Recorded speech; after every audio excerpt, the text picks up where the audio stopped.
Hello everyone, this is Afsha, a lecturer at AhleBait High School and Junior College. Welcome back to my class. Today we are going to start the unit 5, that is cell, structure and its function of botany inter first year. In this we are having two chapters. From that the chapter 9 is cell, the unit of life, the description, the introduction of a cell, an overview we can say. What is a cell, who discovered it, what are its different parts, what are its different types and etc. So when you look around, you see both living and non-living things. You must have wondered and asked yourself, what is it that makes an organism living, or what is it that an inanimate thing does not have, which a living thing has, right? What is the main thing that is differentiating a living thing from that of a non-living thing? The answer to this is the presence of the basic unit of life, that is the cell, right? So it means that in living organisms the cell will be present. What is a cell actually? The basic unit of life, or we can say the structural and the functional unit of an organism can be called as a cell. It means that the structure as well as the functions of an individual will always be dependent on the structure and the functions of a cell. So cell is the important thing that is differentiating a living thing from that of a non-living thing. And all the living organisms in this world composed of cells. Some will be having a single cell and some will be having multiple cells.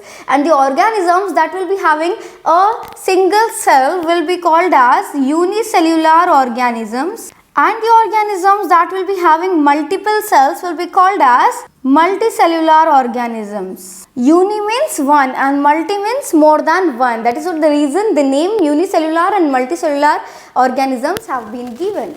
Coming to the discovery, Anton van Leeuwenhoek first saw and described a live cell, and Robert Brown later discovered the nucleus, and the invention of the light microscope and its improvement leading to electron microscope made it to reveal all the structural details of a cell. So it is the contribution given by different scientists, not only a single one, right? At first Anton van Leeuwenhoek observed or described the live cell, and later on what happened? Another biologist whose name was Robert Brown, he discovered the nucleus, and after that with the help of the electron microscope it became possible to reveal all the structural details of a particular cell.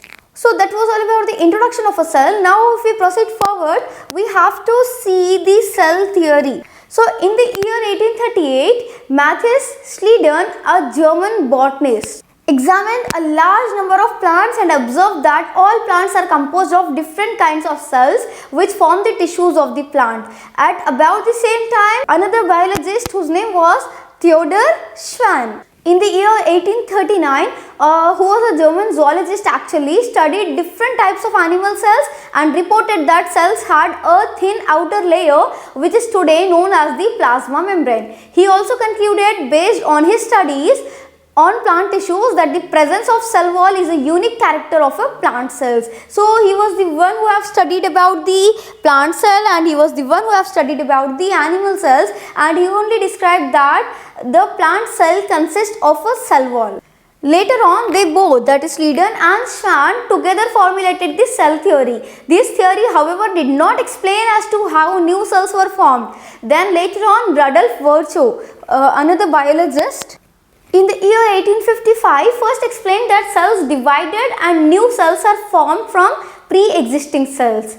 He modified the hypothesis of Schleiden and Schwann to give the cell theory a final shape. And the cell theory as understood today is, first point we have to cover is, all living organisms are composed of cells and products of cell. This point was given by Schleiden and Schwann. And the another point that was given by Rudolf Virchow was that all cells arise from the pre-existing cells. So these two points can be considered as the cell theory. Now we are going to learn about the prokaryotic cell. The prokaryotic cells are represented by bacteria, blue-green algae, mycoplasmas and PPLO, that is pleuropneumonia-like organisms, and they are generally smaller and multiply more rapidly when compared to the eukaryotic cells, and they may vary greatly in shape and size, and the four basic shapes of bacteria are Bacillus, coccus, vibrio, and the last one is spirillum. Bacillus is a rod-like bacteria and coccus is a spherical bacteria. The bacteria that is having a spherical shape can be placed under the coccus. Then vibrio is a comma-shaped bacteria. And spirillum is obviously a spirally coiled structure or a spiral shaped bacteria, we can say. The organization of the prokaryotic cell is fundamentally similar even though prokaryotes exhibit a wide variety of shapes and functions. All prokaryotes have a cell wall surrounding the cell membrane. The first thing that you have to remember about the prokaryotes is the presence of the cell wall that will surround the cell membrane. And the fluid matrix filling the cell is the cytoplasm, and there is no well-defined nucleus here. So you have to remember this thing even, that the nucleus will not be well-defined. The genetic material is basically naked. It means not enveloped by a nuclear membrane. So nuclear membrane is also absent. In addition to the genomic DNA, that is a single chromosome or circular DNA, many bacteria have small circular DNA outside the genomic DNA, and these smaller DNAs are called as plasmids. The plasmid DNA confers certain unique phenotypic characters to such bacteria. Now let us move forward towards the cell envelope. So most prokaryotic cells, particularly the bacterial cells, have a chemically complex cell envelope. The cell envelope consists of a tightly bound three-layered structure, that is the outermost glycocalyx, followed by the cell wall, and then comes the plasma membrane. Although each layer of the envelope performs distinct functions and they act together as a single protective unit. They are having their different functions but they act as a unit. Bacteria can be classified into two groups on the basis of the differences in the chemical composition of the cell envelopes and the manner in which they respond to the staining procedure developed by Graham. Graham was the name of one biologist who have classified the bacteria into two types based on the structure or the arrangement or the functions of the cell envelope. And while classifying the bacteria based on the cell envelope, he also took in consideration how they are responding to the staining procedure, and those that take up the Gram stain are termed as Gram positive bacteria, and those and the others that do not are called as gram-negative bacteria. Now let us move forward towards our next topic, that is ribosomes. So in prokaryotic ribosomes, in prokaryotes, ribosomes are associated with the plasma membrane of the cell and they are about 15 nanometers by 20 nanometers in size and are made up of two subunits, that will be 50S and 30S, which when present together form 70S prokaryotic ribosomes, where they combinedly will form the 70S, and ribosomes are the sites of protein synthesis. Several ribosomes may attach to a single mRNA, that is messenger RNA, and form a chain that will be called as polyribosomes or the polysomes, and the ribosomes of a polysome translate the mRNA into proteins. It is their function actually. Now if we proceed forward, we can learn about the eukaryotic cells. The eukaryotes include all the protists, plants, animals and fungi. In eukaryotic cells, there is an extensive compartmentalization of cytoplasm through the presence of membrane bond organelles. As in the prokaryotes, the membrane bond cell organelles were not there. Here it will be present. Eukaryotic cells possess an organized nucleus with a nuclear envelope. So this is the main character that is differentiating a eukaryotic cell with that of a prokaryotic cell. The nuclear envelope will be present here. In addition, eukaryotic cells have a variety of complex locomotory and cytoskeletal structures, and their genetic material is organized into chromosomes. All eukaryotic cells are not identical. They are not same as one another. Plant and animal cells are different as they former possess cell walls, plastids and a large central vacuole which are absent in animal cells. On the other hand, animal cells have centrioles which are absent in almost all the plant cells. Now to understand the cell in detail, let us move forward towards some of the cell organelles. So let us begin with the cell membrane. The detailed structures of the membrane were studied only after the advent of the electron microscope in the year 1950s. Meanwhile, chemical studies on the cell membrane, especially in human red blood cells, that is RBCs, enabled the scientists to deduce the possible structure of plasma membrane. These studies showed that the cell membrane is composed of lipids that are arranged in a bilayer, bi in the sense two layers. Also the lipids are arranged within the membrane with the polar, that is hydrophilic head towards the outer side and the hydrophobic tails towards the inner part. What is the meaning of hydrophilic? Hydrophilic in the sense the parts that are attracted by the water, and hydrophobic in the sense the parts that are scared of the water, that moves away from the water. And this ensures that the non-polar tail of saturated hydrocarbons is protected from the aqueous environment because it is hydrophobic and it will stay away from the water. And the lipid component of the membrane mainly consists of phosphoglycerates. Later, biochemical investigations clearly revealed that the cell membranes also possess proteins and carbohydrates. The ratio of protein and lipid varies considerably in different cell types, and in human beings, the membrane of the erythrocyte has approximately 52% protein and 40% lipids. An improved model of the structure of the cell membrane was proposed by Singer and Nicholson, that is the improvised version actually, in the year 1972, widely accepted as the fluid mosaic model. So this model, the model that was given by Singer and Nicholson, is widely accepted and is called as fluid mosaic model of plasma membrane. According to this, the quasi-fluid nature of lipid enables lateral movement of proteins within the overall bilayer, and this ability to move within the membrane is understood as its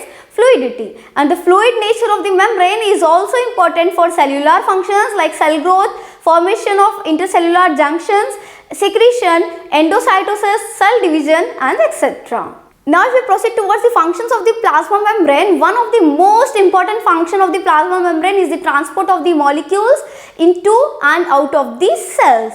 It acts as the bridge actually, and the membrane is selectively permeable to some molecules present on either side of it. Many molecules can move briefly across the membrane without any requirement of energy, and this is called as passive transport, where no energy is required for the movement of molecules from inner to the outer side or from the outer surface to the inner side. And neutral solutes may move across the membrane by the process of simple diffusion along the concentration gradient, that is from higher concentration to the lower. Water may also move across this membrane from higher to lower concentration, and movement of water by diffusion across the membrane is called as osmosis. As the polar molecules cannot pass through the non-polar lipid layer, they require a carrier protein of a membrane to facilitate their transport across the membrane. And a few ions or molecules are transported across the membrane through its carrier proteins against their concentration gradient, that is from lower to the higher concentration. Such a transport is an energy dependent process in which ATP is utilized and is called as active transport. That will be the opposite of passive transport actually, because in passive transport no energy was required. Here it requires energy, it requires ATP molecules. ATP is utilized here. Now let us proceed towards our next cell organelle, that is cell wall. As you may recall, plant cells can be distinguished from an animal cell by the presence of cell wall. It means that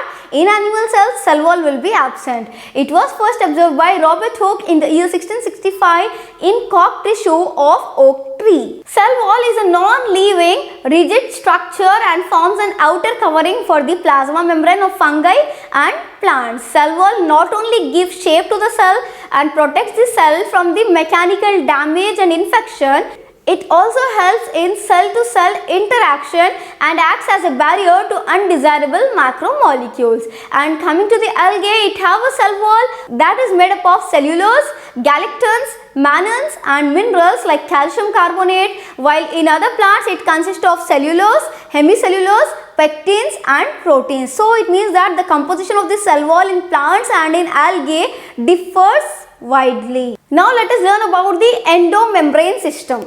So while each of the membrane organelles is distinct in terms of its structure and function, many of these are considered together as an endomembrane system because their functions are coordinated, interconnected we can say. And the endomembrane system includes endoplasmic reticulum, that is ER, the Golgi complex, lysosomes and vacuoles.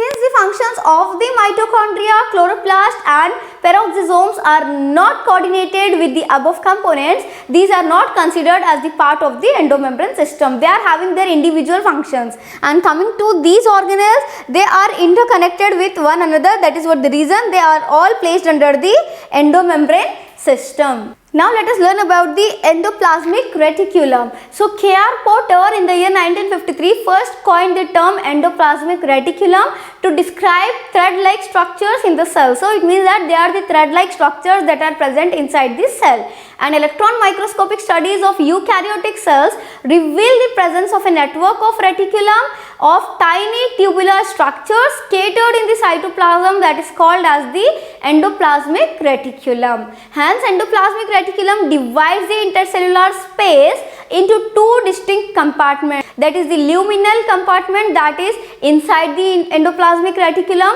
and extraluminal compartment that is the cytoplasm. So the endoplasmic reticulum will be majorly of two types. One will be smooth endoplasmic reticulum and the other is rough endoplasmic reticulum. So if endoplasmic reticulum consists of ribosomes that are attached to its outer surface, then it will be called as rough endoplasmic reticulum, and in the absence of ribosomes they appear smooth and are termed as smooth endoplasmic reticulum. The next cell organelle that we are going to discuss is the Golgi complex. So Camillo Golgi, the name of the biologist actually, who have first observed densely stained reticular structures near the nucleus. These were later named as Golgi bodies after him. So he did not coin the term actually, he observed it for the first time. They consist of many flat disc-shaped sacs or cisternae of 0.5 μm to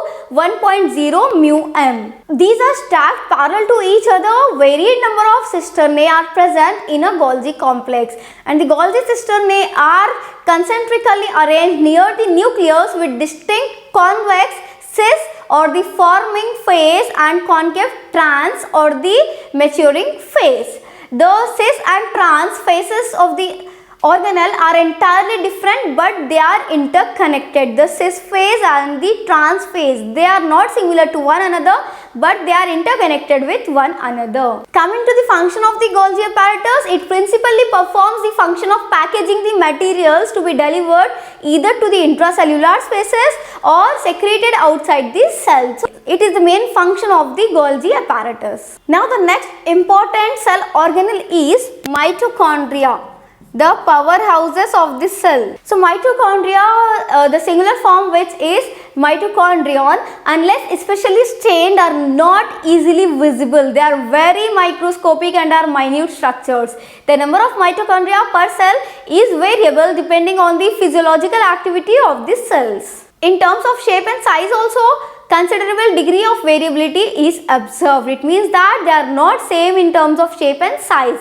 Typically, it is sausage shape or a cylindrical having a diameter of 0.2 to 1.0 μm and the length will be around 1.0 to 4.1 μm. Each mitochondrion is a double membrane bond structures with the outer membrane and the inner membrane dividing its lumen distinctly into two aqueous compartments, that is the outer compartment and the inner compartment. The inner compartment is called as matrix. The outer membrane forms the continuous limiting boundary of the organelle. The inner membrane forms a number of infoldings that will be called as cristae, or the singular form will be called as crista, and towards the matrix it will be present. The cristae increases the surface area. The two membranes have their own specific enzymes associated with the mitochondrial function. Mitochondria are the sites of aerobic respiration. They produce cellular energy in the form of ATP, hence they are called the powerhouses of the cell,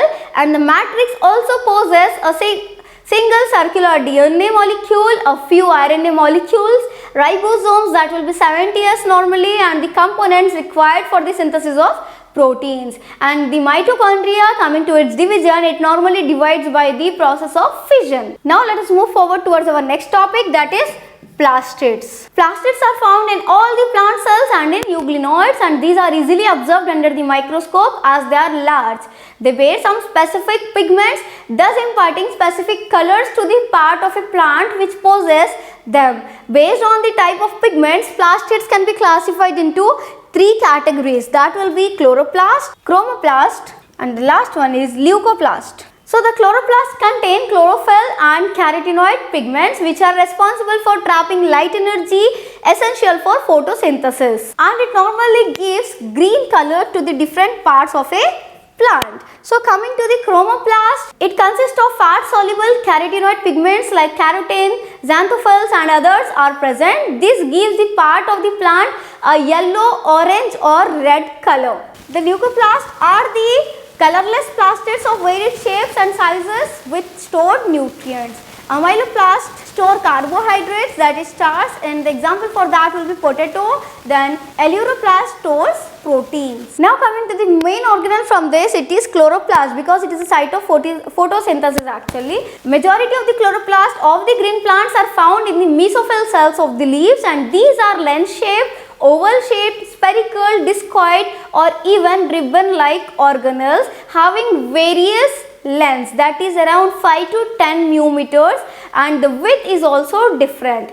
Their number varies from 1 per cell like Chlamydomonas, a green alga, to 20 to 25 per cells in the mesophyll. Coming to the structure, like mitochondria, the chloroplasts are also double membrane bond. Of the two, the inner chloroplast membrane is relatively less permeable, and the space limited by the inner membrane of the chloroplast is called as the stroma. A number of organized flattened membrane sacs that will be called as thylakoids are present in the stroma, and the thylakoids are arranged in stacks like the piles of coins that will be called as grana. In addition, there are flat membranous tubules called the stroma lamellae connecting the thylakoids of the different grana, and the membrane of the thylakoids encloses a space that will be called as lumen, and the stroma of the chloroplast contains enzymes required for the synthesis of carbohydrates and proteins. It also contains small double-stranded circular DNA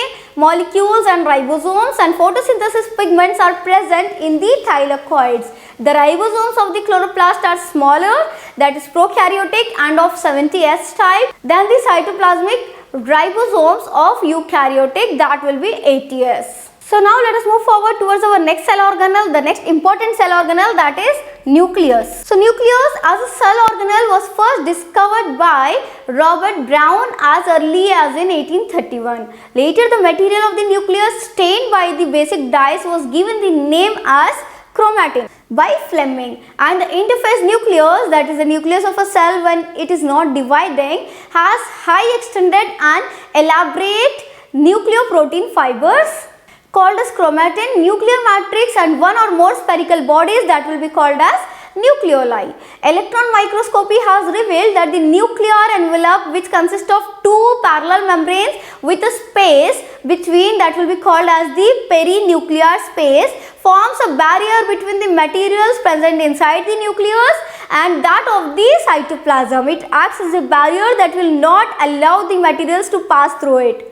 The outer membrane usually remains continuous with the endoplasmic reticulum and also bears ribosome on it. You may recall that the interface nucleus has a loose and indistinct network of nucleoprotein fibers that will be called as chromatin, but during different stages of cell division, cells show structured chromosomes in place of nucleus. Chromatin contains DNA and some basic proteins that will be called as histones and some non-histone proteins and also RNA. A single human cell has approximately 2-meter long thread of DNA distributed among its 46 or 23 pairs, we can say, of chromosomes. So coming to the structure of the chromosome, every chromosome essentially has a primary constriction or the centromere on the sides of which disc-shaped structures that will be called as kinetochores are present.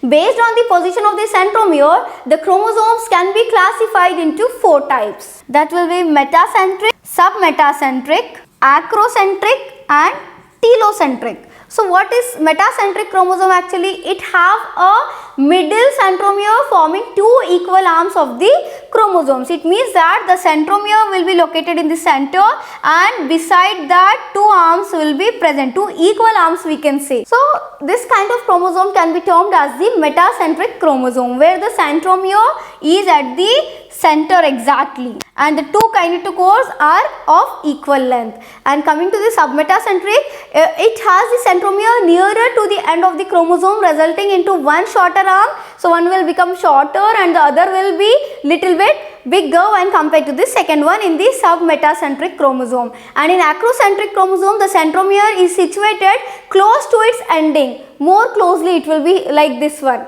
So close to its ending, and because of which one arm will be too big and the other arm will be too small. Whereas in telocentric chromosome, it has a terminal centromere. It means that the centromere will be at the corner actually. Other arms will be neglected. Now the last topic of our chapter, that is microbodies. So what are microbodies actually? Peroxisomes and glyoxisomes actually are often called as microbodies. Peroxisomes and glyoxisomes are often called as microbodies, as I have told you, and these are spherical membrane bound minute organelles more commonly found in plant cells. Peroxisomes are involved in the catabolism of long chain fatty acids and play important role in the synthesis of phospholipids. Other known peroxisomal function includes the involvement in photorespiration and protection of cells from toxic effects of hydrogen peroxide. And glyoxisomes are generally found in fat-rich germinating seeds like castor, and these contain the enzymes of glyoxyate cycle which convert stored lipids into carbohydrates. So that was all about the microbodies, that is peroxisomes and glyoxisomes. And that was the end of our chapter, where we have discussed each and every cell organelle in detail. I hope you all have understood the chapter very well. Let us close the session here itself. We'll meet in our next class with a new chapter. Thank you.